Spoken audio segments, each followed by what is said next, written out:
کھل کر جو ہے وہ تنقید اور اسرائیل کی پالیسیز پر بات کی جا رہی ہے اور اس سے پاپولیرٹی بڑھ رہی ہے. تو یہ ایک فینومنا ہے, نیو یارک سے چل کر اب یہ برلن پہنچ چکا ہے. تو یہ باقی جگہوں پر بھی آپ کو جو ہے وہ نظر آئے گا, اور ایون امریکہ کے باقی شہروں میں آپ کو نظر آئے گا. اور لنڈن میں آلریڈی جو میئر موجود ہیں صادق خان, وہ کھل کر اسرائیل کی پالیسیز پر بات کر چکے ہیں. تو اب برلن سے بھی یہ خبر آ رہی ہے. تو یہ ہے وہ ریالٹی کے ویسٹ میں یہ تبدیلی آ رہی ہے. اور اس سے پہلے جو دو روز قبل ہم نے یہ رپورٹ دی تھی کہ جرمنی کے نیوز پیپر نے خود یہ رپورٹ جاری کی کہ کیسے جرمن سٹیز انکلوڈنگ برلن جو ہے وہ دیوالیہ ہونے کے دہانے پر پہنچا ہوا ہے. برلن کا صرف جو ڈیفیسٹ ہے وہ 4.3 بلین یوروز ہے, ٹھیک ہے نا. تو مطلب کاسٹ آف لیونگ, ہاؤسنگ, یہ سب بہت بڑے ایشوز ہیں. وجہ کیا ہے؟ پیسہ ادھر لگ رہا ہے. اور اب آپ دیکھیے جرمنی تو تیزی کے ساتھ سوشل پروگرام سے پیسہ نکال کر پھر جنگوں میں لگا رہا ہے. تو اس سے تو وہاں پر جو ڈیپریویشن ہے وہ اور بڑھے گی, لوگوں کا سینٹیمنٹ جب اور بڑھے گا. اچھا اب ذرا دیکھیے یروشلم پوسٹ نے لکھا ہے ایران جنگ کے حوالے سے. یروشلم پوسٹ یہ لکھ رہا ہے کہ جو اگلی جنگ ایران کے ساتھ ہونے جا رہی ہے is expected to be far more expensive. یہ پہلے سے بھی زیادہ ایکسپینسو ہوگی, یعنی اس کی جو قیمت ہے جانی مالی یہ بہت زیادہ ہونے والی ہے. As both sides are now fully armed and prepared for a large scale confrontation. دونوں سائڈ یعنی اسرائیل اور ایران دونوں بھرپور تیار ہیں, فلی آرمڈ ہیں اور ایک لارج اسکیل کنفرنٹیشن کے لیے تیار ہیں. یعنی ایک لمیٹڈ کنفرنٹیشن نہیں, لارج اسکیل, اور ایک لانگ ٹرم بھی ہو سکتی ہے. اور جو 12 دن کی جنگ تھی اس میں اسرائیل نے کوئی کسر نہیں چھوڑی. اسرائیل کی جانب سے یہ بالکل لمیٹڈ نہیں تھا. اسرائیل نے اپنے سوفسٹیکیٹڈ ویپنز, تمام ریسورسز استعمال کیے, ہر حد پار کی. کوئی ایسی جگہ نہیں جہاں پر وہ نشانہ بنانا چاہتے تھے اور نہیں بنایا. انہوں نے بنایا جہاں پر وہ اٹیک کرنا چاہتے تھے. ان کے جہاز دھڑا دھڑ جا رہے ہیں, بمباری کر رہے ہیں, خوفناک بمباری انہوں نے کی, کوئی کسر نہیں چھوڑی اور پوری ٹاپ لیڈرشپ کو جب وہ اسیسینیٹ کر دیا انہوں نے, یعنی پورا زور لگایا. اس سب کے باوجود وہ فیل ہوئے. لیکن ایران کی طرف سے یہ جنگ فل سکیل نہیں تھی. ایران نے جواب دیا, زبردست جواب دیا, لیکن ایران نے اپنے تمام ریسورسز ابھی بھی استعمال نہیں کیے تھے. بلکہ اب تو ہر دن گزرنے کے بعد ایران کی جو پرسین ہے اس میں اضافہ ہو رہا تھا, کیونکہ ان کی ٹاپ لیڈرشپ جب وہ شہید ہو گئی تو اس کے بعد نئے لوگوں نے آ کر جگہ سنبھالی. تو پھر جیسے وہ اسرائیل کے ایئر ڈیفنس کو پینیٹریٹ کر رہے تھے تو اس میں ان کو زیادہ ڈیٹا ان کے پاس آ رہا تھا. دوسرا یہ ہے کہ ہر گزرتے دن کے ساتھ جو ایئر ڈیفنس کے کمزور پڑ رہا تھا اسرائیل کا, انٹرسپٹر جو ہے وہ ختم ہو رہے تھے. تو ہر گزرتے دن کے ساتھ ایران زیادہ غالب آ رہا تھا. یہ بات بالکل کنفرم تھی اور سب نے لکھی ہے, یہ بات آن ریکارڈ ابھی بھی موجود ہے کہ اگر امریکہ اس میں انٹروین نہ کرتا تو اسرائیل ایگزسٹ ہی نہ کرتا. اسرائیل بالکل نیست و نابود ہو جانا تھا اگر اس میں امریکہ جو انٹروین نہ کرتا. اچھا اب کچھ لوگ پھر سوال اٹھائیں گے کہ بھائی اگر ایران اتنا ہی کر سکتا تھا پھر اس نے کیا کیوں نہیں؟ تو اس کی وجہ یہ ہے کہ بھائی وہ آگے سے نیوکلیر استعمال کرتے. اگر یہ 4-5 دن جنگ اسی ڈائریکشن میں جاری رہتی کہ اسرائیل کی پھینٹی لگ رہی ہے اور دھجیاں اڑائی جا رہی ہیں اسرائیل کی اور بہت بہت نقصان ہو رہا ہے, اسرائیل نیوکلیر استعمال کر سکتا تھا. اور ایون CIA کے ایکس آفیسر نے یہ بات لکھی بھی ہے آن ریکارڈ, ان کی اس وقت بھی موجود ہے, ہم رپورٹ بھی کر چکے ہیں, جس میں انہوں نے کہا کہ اسرائیل نے امریکنز کو دھمکایا, ٹرمپ کو دھمکایا کہ اگر تم نے ایران کے اوپر اٹیک نہیں کیا تو ہم نیوکلیر گرانے جا رہے ہیں ایران پر. ٹھیک ہے, تو اور ماضی میں بھی عرب وارز میں اسرائیل ایسی دھمکیاں دے چکا ہے, اور 1991 میں جو بک آئی تھی اس میں بھی یہ بات لکھی ہوئی, امریکن آتھر کی وہ بک ہے. تو یہ وجہ ہے کہ آپ چونکہ نیوکلیر نہیں ہیں تو پھر آپ ایک خاص حد تک بہت آگے نہیں جا سکتے ہیں. تو اس کی بھی تیاری اس وقت ایران کر رہا ہوگا اور بہت ممکن ہے کہ ایران نیوکلیر بنا لے. خود رشین میڈیا نے یہ لکھا ہے کہ رشین سائنٹسٹ جب وہ ہیلپ کر رہے ہیں, ایرانین سائنٹسٹ کا دورہ رشیا کا ہوا ہے خفیہ انداز کے اندر, اور ایک نیوکلیر ویپن بنایا جا سکتا ہے وداؤٹ ٹیسٹ نہیں ہوگا, بس ویپن جو وہ بن جائے گا. تو یہ پاسبل ہے. اور اب کی بار ایران نے یہ بھی کہا کہ وہ ہزاروں میزائل جو فائر کریں گے. ساتھ اسرائیلی جو اس وقت اکاؤنٹس ہیں وہاں پر یہ بات وہ یہ مذاق بنا رہے ہیں کہ کیسے ہم سپریم لیڈر کو اسیسینیٹ کریں گے. تو یہ وہ باتیں کر رہے ہیں, ان کو پتہ نہیں ہے کہ یہ کس قیامت کو دعوت دے رہے ہیں. سپریم لیڈر ایک only had of the state نہیں ہے, مطلب ہیڈ آف دی اسٹیٹس تو ہیں پوری دنیا میں, supreme leader is not only had of the state. وہ ایک بہت بڑی شخصیت ہیں جو شیعہ ہے, یعنی ان کی سب سے بڑی وہ پرسنالٹی ہے, ون آف دا. پوری دنیا کے جو شیعہ مسلم ہیں وہ ان سے اسپرچول انداز کے اندر جڑے ہوئے ہیں. تو ان کو پتا نہیں ہے کہ یہ کس بندے کے بارے میں بات کر رہے ہیں, کس شخصیت کے بارے میں بات کر رہے ہیں. یہ قیامت کو دعوت دینے والی بات ہے. ان کو اندازہ نہیں ہے کہ ان کے ساتھ پھر ہوگا کیا, اور ان کو پتا بھی نہیں چلے گا کہ کتنے میزائل کہاں سے ان پر برس رہے ہیں, اور یہ بھول جائیں گے. انہوں نے بہت ساری اسیسینیشنز کی ہوئی ہیں لیکن ان کو اندازہ بھی نہیں ہے. دیکھیں پیوٹن نے کیا بات کی تھی 12 ڈے وار کے اندر, جب پیوٹن سے پوچھا گیا کہ ٹرمپ دھمکا رہے ہیں اور اسرائیل دھمکا رہا ہے سپریم لیڈر کے اسیسینیشن کے حوالے سے, تو انہوں نے 3 مرتبہ ایک ہی جملہ دہرایا, کیونکہ رپورٹر نے پھر پوچھا تو انہوں نے ایک ہی جملہ 3 بار دہرایا کہ میں اس بارے میں بات بھی نہیں کرنا چاہتا, میں اس بارے میں سوچنا بھی نہیں چاہتا. یہ ان کا آگے سے ریئیکشن تھا. انہوں نے یہ نہیں کہا کہ بہت برا ہوگا, بہت اس کا غلط نتیجہ نکلے گا, یہ نہیں ہونا چاہیے. انہوں نے کہا تم پاگل ہو, تم مطلب بات کیا کر رہے ہو, یہ مطلب یہی ہے نا قیامت کو دعوت دینے والی بات ہے, تم اس بارے میں تو سوچا بھی نہیں جا سکتا کہ یہ ہوگا اور یہ ہو سکتا ہے, میں اس کو بھول جاؤ, اس طرف سوچنا بھی مت. یہ پیوٹن کا ریئیکشن تھا, ٹھیک ہے نا. تو یہ ان کو جو ہے نا ابھی صحیح انداز میں کوئی جس کو کہتے ہیں نا کہ ملا نہیں ہے. ایران ہے جس نے 12 دنوں میں پہلی شکست اگر اسرائیل کو یہ تو وہ ایران نے دی ہے. ابھی تو لیبنان میں بمباری کر لی, شام میں بمباری کر لی, اور الشرا جو بیٹھا ہوا ہے جو خود سی آئی اے کا ایسٹ تھا, جو خود داعش میں رہا ہے اور القاعدہ میں رہا ہے, اس کو تائشہ لگا کر ادھر آ کر بٹھا دیا ہے. مطلب اندازہ کریں اس نے ہزاروں لوگ اس کے آنے کے بعد وہاں پر سینکڑوں ہزاروں کی تعداد میں سیکٹیرین وائلنس میں مارے جا چکے اور زخمی ہیں, ٹھیک ہے. تو ادھر یہ ایک گولی نہیں چلا سکتا اور اسرائیل اپنا قبضہ بڑھا رہا ہے. ادھر لیبنیز گورنمنٹ ایک پتھیٹک اور اسٹوپڈ گورنمنٹ جب وہاں پر آ کر بیٹھ گئی اسٹوپڈ پالیسیز کے ساتھ, اس کو بالکل یہ ریالٹی سے دور ہے, بالکل یہ لیبنان کے لیے اس وقت خطرات پیدا کر رہی ہے, بڑھا رہی ہے اپنے اسٹوپڈ ڈیسیژنز کے ساتھ, اور ایک ایگزسٹینشل کرائسس نے لیبنان کے لیے کھڑا کر دیا ہے. حزب اللہ نے کتنی جنگیں اسرائیل کے ساتھ لڑی ہیں اور کب تک اسرائیل کو جو ہے وہ کنفرنٹ کیا ہے, پھینٹی لگائی ہے اسرائیل کی, اور اب یہ جناب بیٹھے ہوئے ہیں حزب اللہ ڈسام ہو جائے. تو یہ جو اسرائیلی ہیں نا, یہ ان کے پلے پڑے ہیں یہ ان جیسے لوگ, الشرا جیسے, لیبنیز گورنمنٹ, جارڈن جیسے, کہ وہ اسرائیل کی طرف جاتے ہوئے میزائل روک رہے ہیں. ان کو اندازہ بھی نہیں ہے کہ یہ کس کے ساتھ بھیڑنے جا رہے ہیں.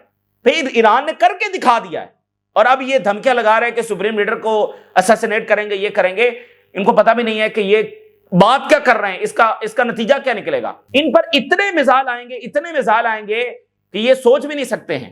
اس کے بعد دیکھیں ایران میں ایک جذباتی صورتحال ہو جائے گی, اور وہ پھر جس انداز میں وہ جواب دیں گے, وہ تو آلریڈی 2000 میزائل تو رکھ کر بیٹھے ہوئے ہیں.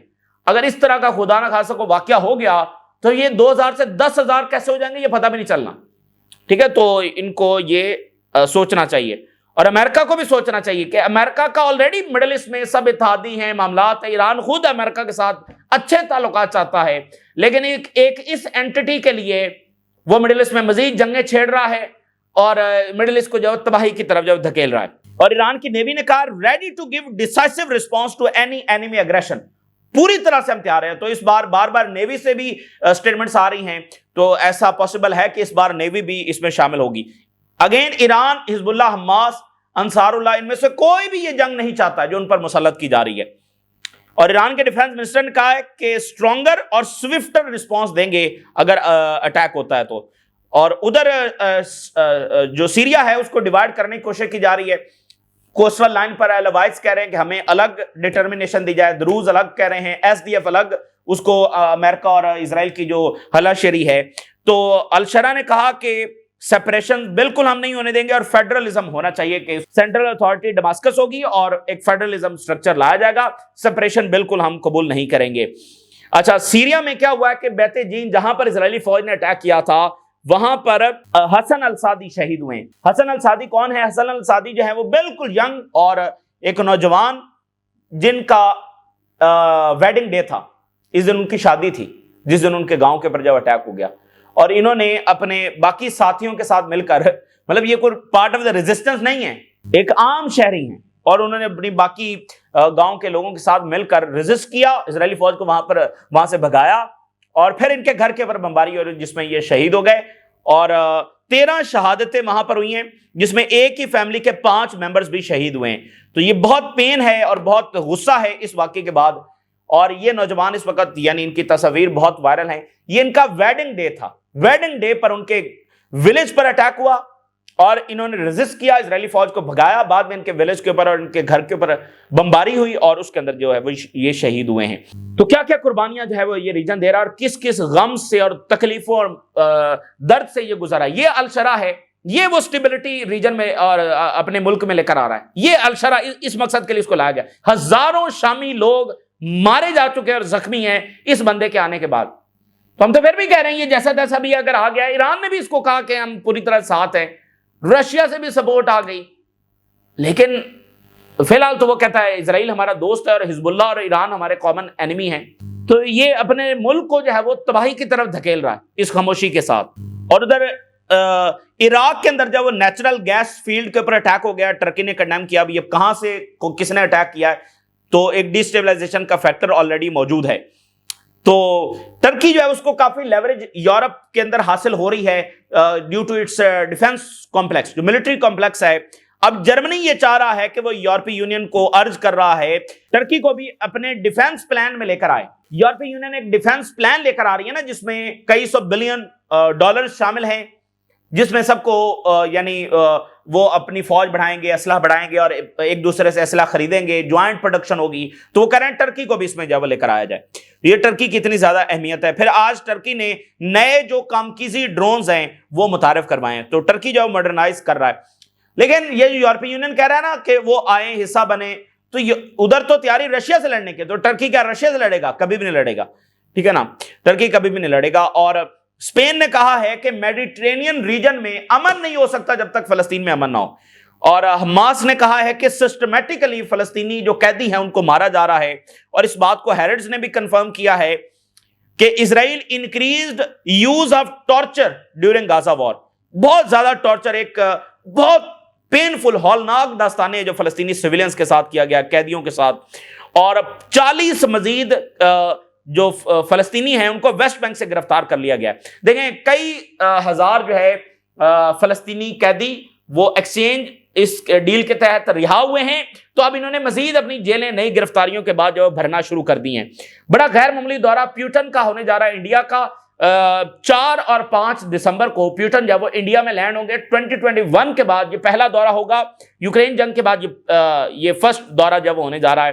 Putin set for December 4-5 India visit for talks with Modi, اور اس میں جناب ایک ایسے ٹائم پر یہ دورہ ہو رہا ہے کہ گلوبل جو الائنسز ہیں وہ شفٹ کر رہے ہیں، اور سینکشن پریشر جب رشیا کے اوپر بڑھ رہا ہے، اور اس وقت ایک پورا دوڑ لگی ہوئی ہے کہ ایشیا میں جو اپنا انفلوئنس ہے اس کو کیسے بڑھانا ہے۔ تو اس میں سیورل جو گورنمنٹل ایگریمنٹس ہیں، کمرشل ایگریمنٹس ہیں، یہ سارے اس میں سائن ہوں گے، اور جو کوپریشن ہے اکراس پولیٹیکل، اکنامک اور ڈیفنس میں اور سائنٹیفک میں اور کلچر میں یہ بڑھایا جائے گا۔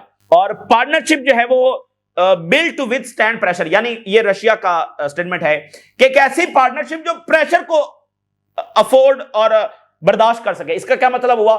انڈیا پر پریشر ہے نا رشیا سے پیچھے ہٹ جاؤ، رشیا سے اسلحہ نہ لو، رشیا سے آئل نہ لو، یا رشیا سے یہ نہ لو، تو یعنی ایک ایسی پارٹنرشپ کہ جو پریشر برداشت کر سکے۔ تو اس کو اس انداز میں ایکسپینڈ جب کیا جا رہا ہے۔ رشیا نے کہا ویری گریٹ امپورٹنس کا یہ دورہ ہونے جا رہا ہے، جو اسٹریٹجک پارٹنرشپ ہے وہ ہم آگے بڑھائیں گے، وائڈ رینجنگ ٹیکنالوجی، انرجی، یہ سارے ہوں گے، اور جو گلوبل شاک ہم نے سروائیو کیے ہیں، یعنی انڈیا اور جو رشیا کا ریلیشن ہے وہ بہت سارے گلوبل شاک سے نکل کر آیا نا، ان 2-3 سالوں میں بہت کچھ ہوا ہے، تو اس کے بعد یعنی رشیا اب انڈیا کے ساتھ مزید ایکسپینڈ کرنے جا رہا ہے۔ یہ جو کلچرل بات ہوئی ہے نا، اکانومی، انرجی اور ڈیفنس، اس میں کلچر بھی ہے۔ تو میں آپ کو بتاؤں کہ پیوٹن نے یہ بات کی تھی جو پچھلا برک سمٹ ہوا تھا، سو پیوٹن سیڈ کہ ہم انڈیا کی جو بالی ووڈ انڈسٹری ہے اس میں انویسٹ کرنا چاہتے ہیں، یعنی پیوٹن نے اور یعنی برکس نے اس میں انٹرسٹ شو کیا تھا۔ انڈین جو سینما ہے، ٹھیک ہے نا، اس کی وجہ کیا ہے؟ اس کی وجہ یہ ہے کہ اگر آپ دیکھیں تو آپ کو ایسٹ میں کوئی ایسی انڈسٹری نظر نہیں آتی جو ویسٹرن انڈسٹری کو، ہالی ووڈ کو کنفرنٹ کر سکے۔ یعنی ایک پورا نیریٹو ہے نا، آپ کو ان کی فلموں میں ویلن کون نظر آتے ہیں؟ پہلے رشینز تھے، اب چائنیز بھی اس میں آنا شروع ہو گئے ہیں، اور اگر باقی فلمیں دیکھیں تو عربز آپ کو نظر آئیں گے خاص گیٹ اپ میں، اور وہ بھی ویلن وہ بنا کر پیش کرتے ہیں۔ تو ادھر تو کوئی نہیں ہے اس لیول کی۔ تو یعنی اگر یہاں پر کسی کے پاس سب سے بڑی انڈسٹری ہے، ایون چائنا سے بھی بڑی انڈسٹری ہے، تو وہ انڈیا کے پاس ہے، ٹھیک ہے نا. سو انہوں نے بڑا انٹرسٹ شو کیا تھا کہ جوائنٹ جو پروجیکٹس ہے وہ ہونے چاہیے تاکہ اس نیریٹو کو.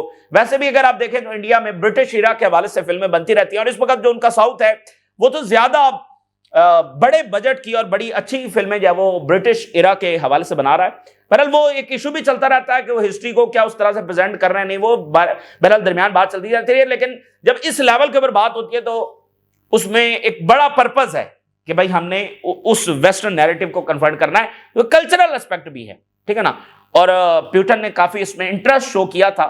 دیکھتے ہیں کہ یہ کولیبریشن آگے ہوتا ہے یا نہیں ہوتا. پولیٹیکو نے لکھا ہے کہ Europe thinks the retaliating against Russia. Europe is shifting from defensive to active deterrence. یعنی یورپ بالکل شفٹ ہو رہا ہے اور وہ جنگ کی طرف جا رہا ہے. Hybrid attacks, drone strike, sabotage, jamming اور اسپائنیج جو یہ سارا ہے اس کو بھی کنفرنٹ کرنے وہ جا رہا ہے. اور یورپینز اور نیٹو آفیشل جو ہے وہ اس وقت اوپنلی یہ ڈسکس کر رہے ہیں. جو ماضی میں انتھنکیبل تھا وہ یہ تھا کہ رشیا کے خلاف ایک اوفینسو کی تیاری کی جائے، رشیا کے ساتھ براہ راست جنگ کی. جو انتھنکیبل تھا اب وہ اوپنلی وہاں پر ڈسکس ہو رہا ہے. Offensive, cyber attacks and surprise military exercise near Russia's border. Russia کے بارڈر پر سرپرائز ملٹری ایکسرسائز یہ بھی ساری شامل ہیں. تو یورپ جو ہے وہ یہ تیاری کر رہا ہے. اس سے پہلے ہم نے ڈیلی میل کی بھی رپورٹ آپ کے سامنے رکھی اور ابھی یہ پولیٹیکو لکھ رہا ہے. مین وائل ٹیلی گراف یہ لکھ رہا ہے کہ ٹرمپ ایڈمنسٹریشن جو ہے یہ کرائمیا اور یوکرینین جو دیگر ٹیریٹریز ہیں ان کو تسلیم کرنے کے لیے تیار ہے، جنگ کو ختم کرنے کے لیے یہ وہ آفر دینے جا رہے ہیں پیوٹن کو. تو میں نے آپ کو بتایا کہ ٹرمپ کے لیے بہت ضروری ہے یہ جنگ رکوانا، کیونکہ اس میں پیسہ بھی ضائع ہو رہا ہے، اٹینشن بھی ضائع ہو رہی ہے، اور سب سے بڑھ کر ووٹرز، آگے مڈ ٹرم الیکشنز آ رہے ہیں تو ٹرمپ کو کچھ تو چاہیے اپنا بیانیہ، تو یہ جنگ رکوانا اس کے لیے اس لیے ضروری ہے. تو آخر میں جو رشین ایمبیسی ہے ان لنڈن اس نے سٹیٹمنٹ جاری کی ہے کہ جو پیوٹن کے حوالے سے جو ان کی تازہ ترین سپیچ تھی اس کو انہوں نے کہا کہ کیسے تروڑ مڑوڑ کر پیش کیا گیا ہے کہ پیوٹن نے کہا کہ ہم جنگ جاری رکھنا چاہتے ہیں. یورپین میڈیا نے اس طرح سے پریزنٹ کیا. تو انہوں نے کہا کہ ویسٹ کے اندر یہ وہ طاقتیں ہیں جو چاہتی ہیں کہ یوکرین بس جنگ لڑتا رہے رشیا سے، ٹھیک ہے نا، اور ہم تو اس جنگ کو جب روکنا چاہتے ہیں. تو یہ دیکھیں نا پروپیگنڈا وار، اس مطلب ایک پوری ویسٹرن میڈیا مشینری کو بھی تو شکست ہوئی ہے نا. یہ معمولی شکست نہیں ہے، یہ پوری ویسٹرن اور 40 سال کا پرانا بیانیہ ہے. اس سے بھی پیچھے چلے جائیں تو یہ 70-80 سال کا بیانیہ ہے. ورلڈ وار 2 کے بعد تو فوری شروع ہو گیا تھا. تو یہ تب اتنا بڑا بیانیہ پیچھے اس کو شکست ہوئی ہے. یہ اس وقت کی تازہ ترین صورتحال ہے جو آپ کے ساتھ شیئر کیا ہم نے. راز لگا کر اجازت دیجیے. اللہ حافظ.